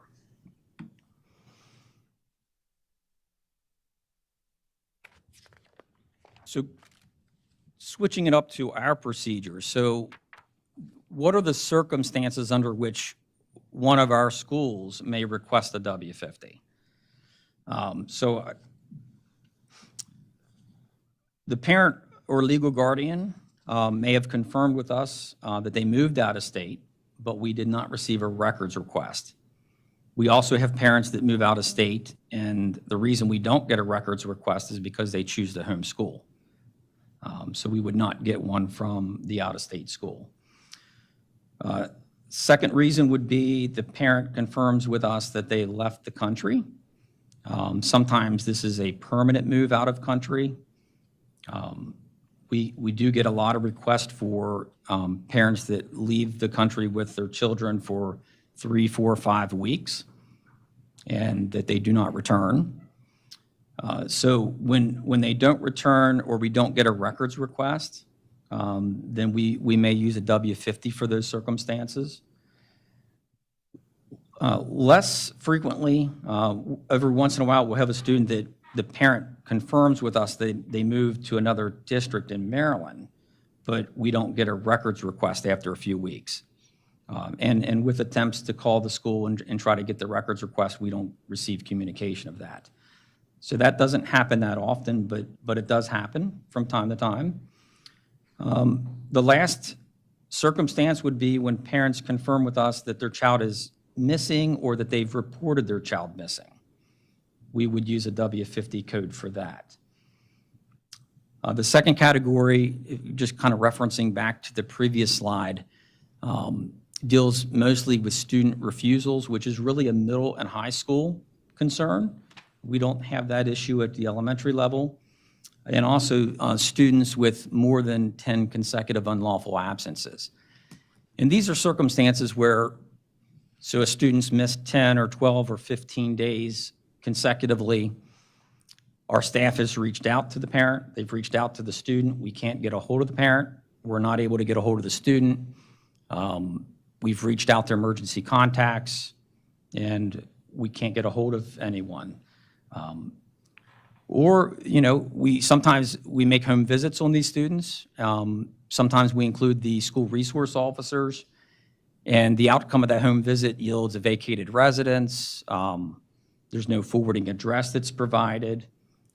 There are times we run into a new resident at the student's former residence, and they share with us that the student moved with their family. We also have neighbors that oftentimes when we're doing home visits, neighbors will see us making a home visit and they'll provide information to us that they've moved. Sometimes they know where they've moved, sometimes they don't. So we do make sure that we've exhausted and documented all of our outreach and efforts before we move forward with withdrawing a student with a W-50. So what happens after we've entered a W-50, which I think is a bigger part of the conversation here. So we've withdrawn a student, we've used the W-50 code. The first thing just to be aware of is we do report to the state students that we've withdrawn using a W-50 3 times a year. So in September, March, and at the end of year, we do report in a file to the state students that have a W-50. And if those students enrolled in a different Maryland county, then that we receive or technology staff receives information back that they're actually enrolled in another Maryland county. And then we modify the code on our end so we can change the W-50 to the proper T code. Our school staff and our PPWs, they do maintain the list of W-50s for the purpose of follow-up and re-engagement. And the parent outreach continues. So this certainly includes phone calls, multiple text messages, not only to the parents and the student or any other legal guardian, but also to emergency contacts, visits to the last known address, including a well check with the school resource officer. We have a subscriber address lookup software that we utilize. You put parent information into that, and it will ping an address for some of our parents that have moved somewhere else in Maryland. We might be able to get their address that way and then be able to have a conversation with them about either if they're still in our county, school enrollment within the school system, or if they're in a different county in the state enrolling in that county. We also make phone calls and outreach emails to both public and private schools that we suspect that the student may have transferred to. Sometimes it's the school that they came from 2, 3, 4 years ago. So sometimes that makes it easier. Our school teams send invitations to parents requesting them to have conversations to try to figure out what type of planning, what different type of educational programming we can provide, especially for students that are disengaged with school. If a student is connected to a community agency, we would reach out to them, assuming we have a release of information, and try to see if they have any information on where the family moved. And then for youth that are near the age of 18, if we're able to connect with that youth and they're no longer interested in pursuing a high school diploma, then we would provide them with local resources for the GED. So a snapshot of the data so far this year, and this changes every day. So at the elementary level, since July 1st, we've done a W50 withdrawal for 31 elementary age students. 16 of those students have returned to us since their withdrawal on July 1.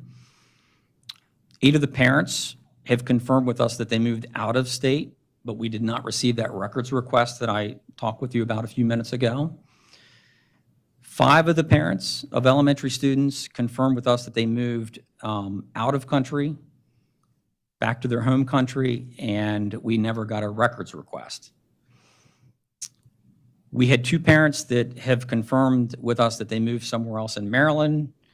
We never got a records request. There was an update. We did get a records request of one of those 2 just within the past week. So that's an example of how this is very fluid and changes.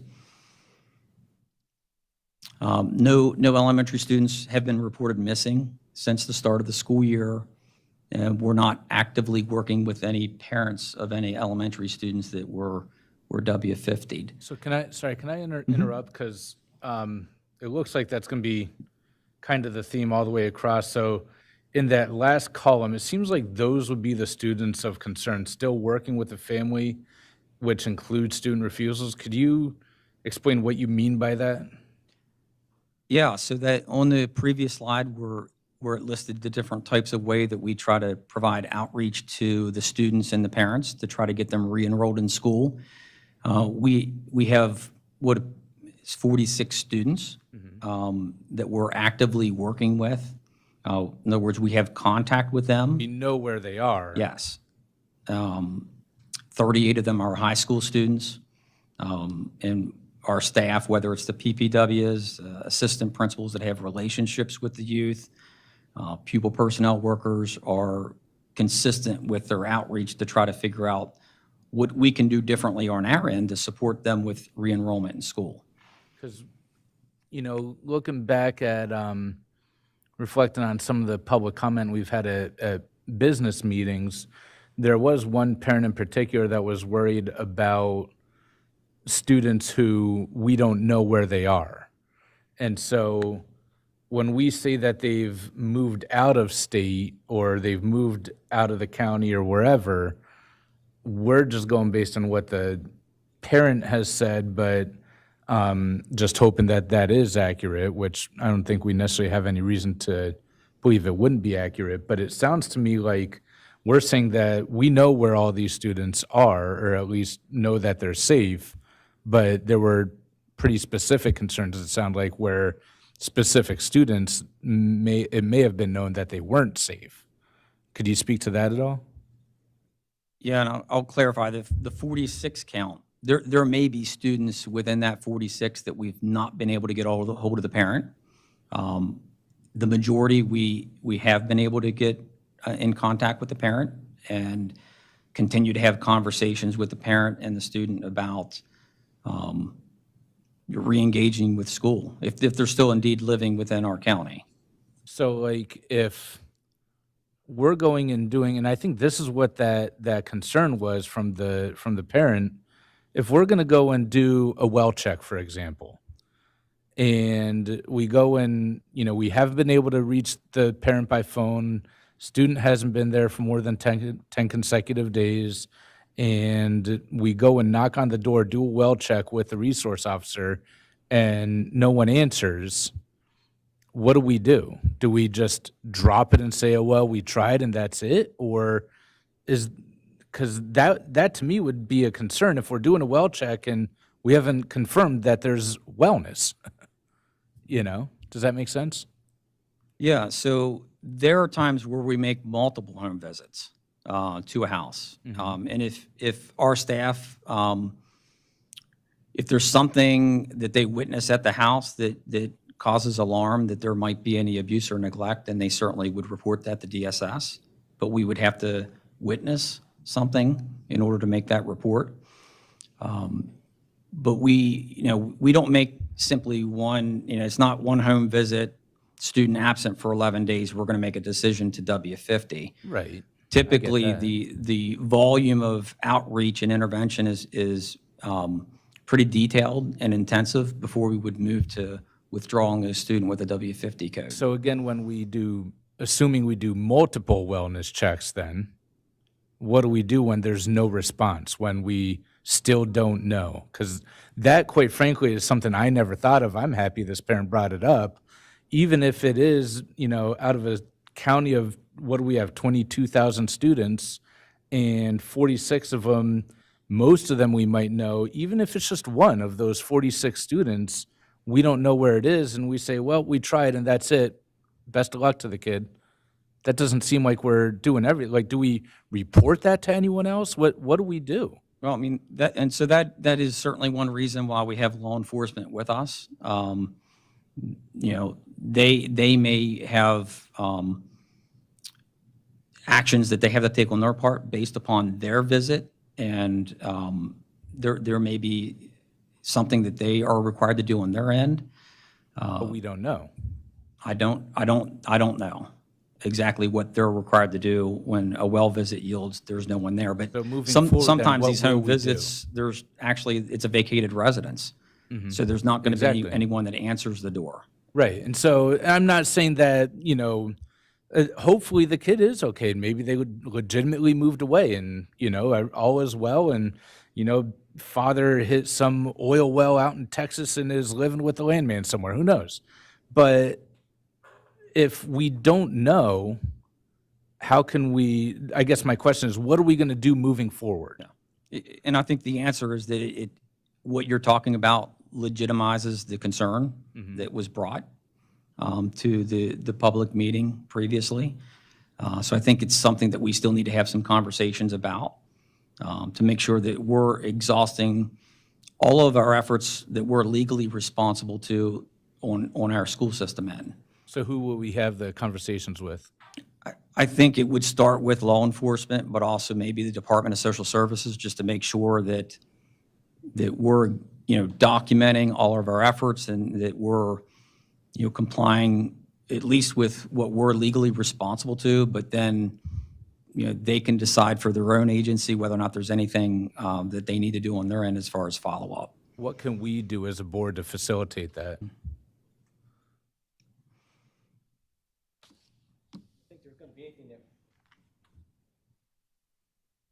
I'm not sure there's anything that we can do after we've done as much diligence of trying to figure out where that child is, even though, there's going to be times that parents are just going to leave and we're not going to know. So I don't know and I think that parent was coming across that it was like they disappeared somewhere out of the blue and we didn't know where they went. And so a lot of times, I'm sure law enforcement has done their diligence. And I, like I said, I understand. I'm not saying we're doing anything wrong. This is just where it's kind of the handoff type thing where kind of, completely different topic, but almost piggybacks on my question about, what are we doing with this kindergarten readiness assessment to determine how the kids perform in the future? What are we missing? Where is there a gap where we can kind of fill in that gap to make sure that those kids who are succeeding continue to succeed? We have gone and exhausted our resources to help locate the student. Where is the documentation that someone else has picked up that process in trying to locate that student? Knowing that we've used our resources, what else? And that's why, like you said, talk to social services, talk to law enforcement.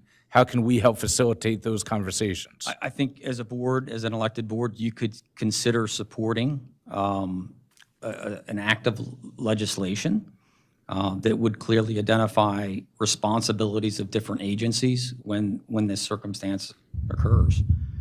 Okay. Because currently, I think that's the void right now. Okay. Thank you. So students whose parents choose to homeschool them get a W-50? No. So if we have the student currently enrolled in our school system and they choose to withdraw them and homeschool them, that would be a transfer code. But we do have some parents that move out of state. They communicate with our staff that we're moving out of state. And then a week or two later, we never get a records request. But then we reconnect with the parent and they say, well, we've chosen to homeschool our children. So that's where that first one Yes. comes from. Got